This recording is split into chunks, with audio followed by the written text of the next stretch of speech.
Let me take you to a tiny strip of land, no bigger than some US states. A rugged terrain, framed by deserts and seas. From the outside, there's nothing too impressive until you realize what this land has seen, what it has endured. Here lies Israel, a nation reborn from ashes, a people that walked through exile, fire, and sword. A country that, despite being surrounded by enemies, has never been erased. And yet, Israel is more than a country. It's a story, a living, breathing miracle. Because every time it was supposed to be destroyed, it wasn't. Every time it was pushed out, it returned. Every time the world said, "They're finished," God whispered, "Not yet." Why? Because Israel is not just protected by its army, its technology, or its intelligence. It's protected by destiny. The promise that started it all.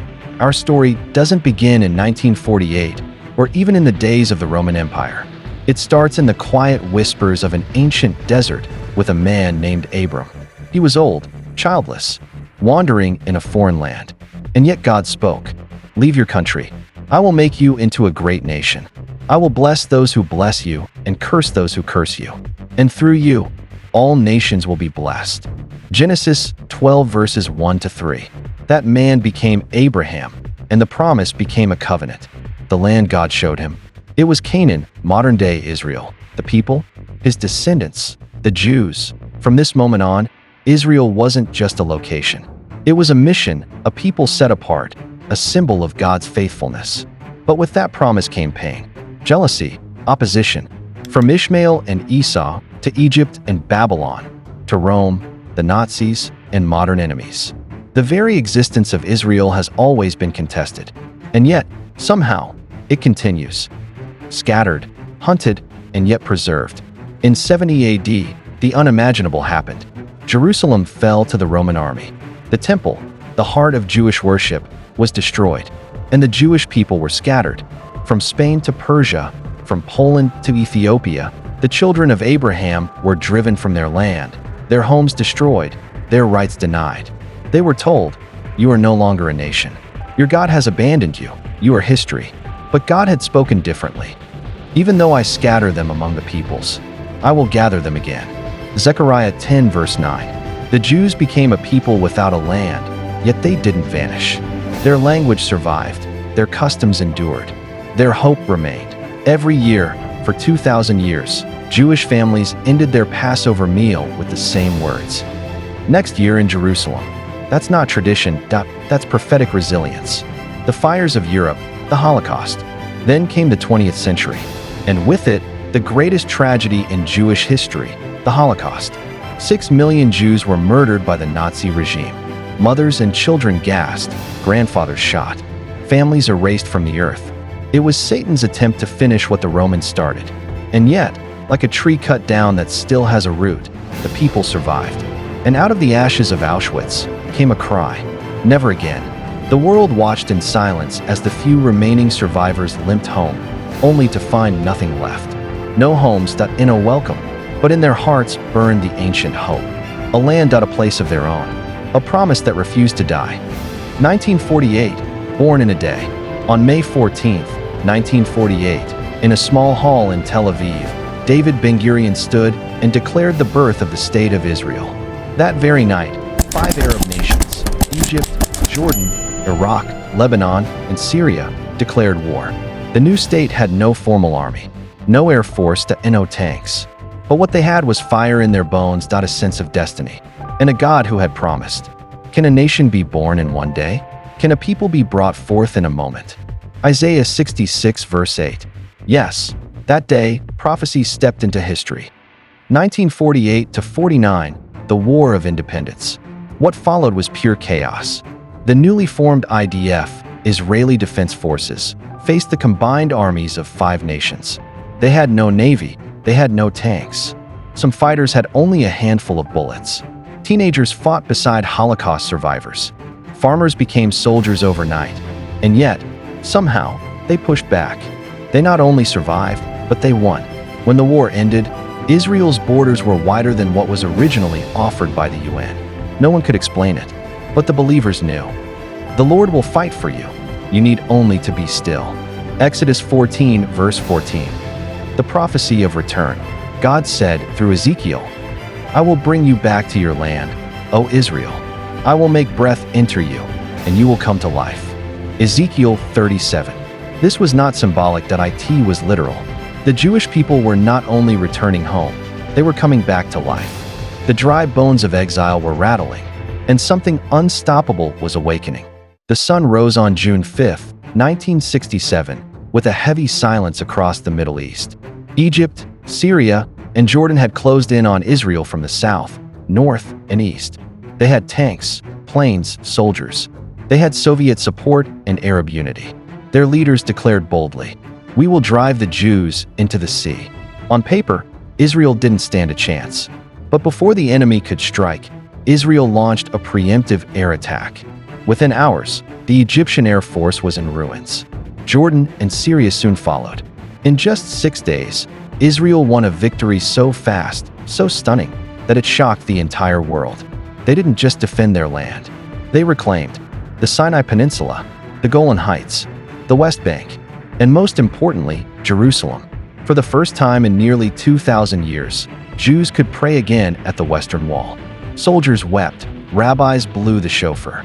The air felt electric.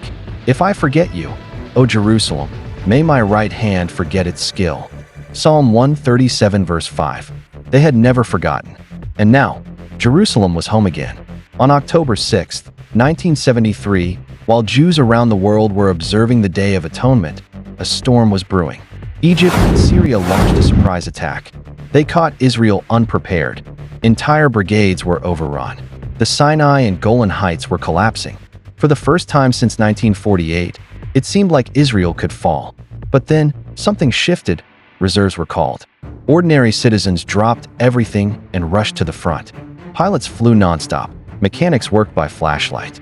Commanders fought with courage beyond reason. Within days, Israeli forces crossed the Suez Canal. In the north, they pushed back to within 30 miles of Damascus. How? Historians have studied the logistics. Analysts reviewed satellite images. But many on the battlefield knew it was more than tactics. Soldiers told stories of clouds appearing out of nowhere, shielding them from enemy fire, of enemy tanks mysteriously running out of fuel, of a sense that they weren't fighting alone. The angel of the Lord encamps around those who fear him and delivers them. Psalm 34 verse 7. Israel survived again. Even after surviving wave after wave of war, Israel's battles never ended. The enemies changed their tactics. Terrorism became the new weapon. In the 1980s and 1990s, suicide bombers tore through buses, cafes, and schools. Families were shattered in seconds. Children orphaned. Lives changed forever. Hezbollah, funded by Iran, began launching missiles from Lebanon. Hamas, ruling Gaza, dug tunnels, smuggled weapons, and fired rockets into civilian neighborhoods. Every day, Israel has lived on edge. Every morning, families check the sky, listen for sirens, and pray for peace. And yet, children still go to school. Businesses flourish. The desert blooms with innovation. And in every corner, you hear the words, Am Yisrael Chai, the people of Israel live. How? Because Israel doesn't just fight with weapons, it fights with purpose. And it's held up by a hand you cannot see, but cannot deny. One of Israel's greatest modern miracles is a system called the Iron Dome. Designed to intercept incoming rockets mid-air, it has saved thousands of lives. But even the Iron Dome is not perfect.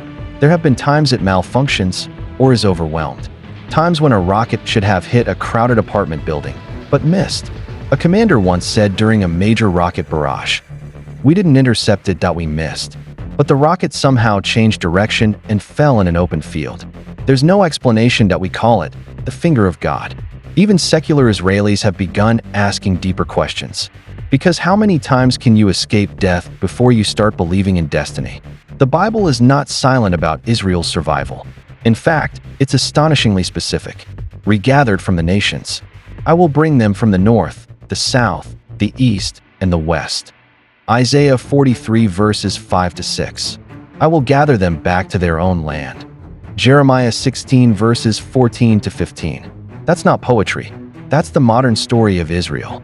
Jews returning from Russia, from Yemen, on Operation Magic Carpet, From Ethiopia, on daring missions to rescue entire villages. From Europe, after the Holocaust. From Iran, Iraq, France, and America, Israel is a living fulfillment of ancient words. The desert and parched land will be glad, it will burst into bloom. Isaiah 35 verse 1. Today, Israel exports fruit and flowers to Europe. It leads in water technology, agriculture, and solar power, from the same desert that once seemed unlivable. Jerusalem will be a cup of trembling to the nations.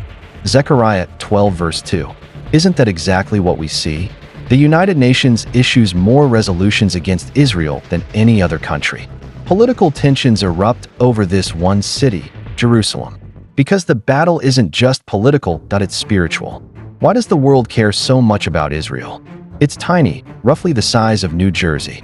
It doesn't have oil. It doesn't control global banks. It didn't colonize continents. And yet, Israel is constantly on the front page. Why? Because Israel is God's billboard. As long as Israel exists, it reminds the world. God keeps his promises. That's why so many rage against it. Because deep down, Israel is not just a country. It's a mirror, revealing that truth is real and God is not silent. Empires have come and gone. Egypt, Assyria, Babylon, Persia, Rome, Nazi Germany, the Soviet Union. Each tried to crush the Jews. Each is now gone, or changed beyond recognition. But Israel is still here. Why? Because Israel was not established by man, but by a covenant. Though all the nations of the earth gather against it, it shall not be moved. Zechariah 12 verse 3. God never chose Israel to dominate the world. He chose it to bless the world. Through you, all nations of the earth will be blessed. Genesis 12 verse 3. From Israel came the 10 Commandments, the prophets, the scriptures, and above all, Jesus, the Messiah. Israel's destiny is to be a light, a servant. A sign. That's why it cannot be erased, because the light it carries was never meant to go out. You might be wondering, what does all this mean for me? Here's the truth. If God can keep his promises to Israel for 4,000 years through exile, war, and genocide, then he can keep his promises to you. God is faithful. He's not done with Israel, and he's not done with you. If Israel is protected by destiny, then so are you, if you belong to him. Every time the world counted Israel out, it came back. Every time an enemy drew his sword, it failed. Why? No weapon formed against you shall prosper. This is the heritage of the servants of the Lord. Isaiah 54 verse 17. This is not just history, it's evidence.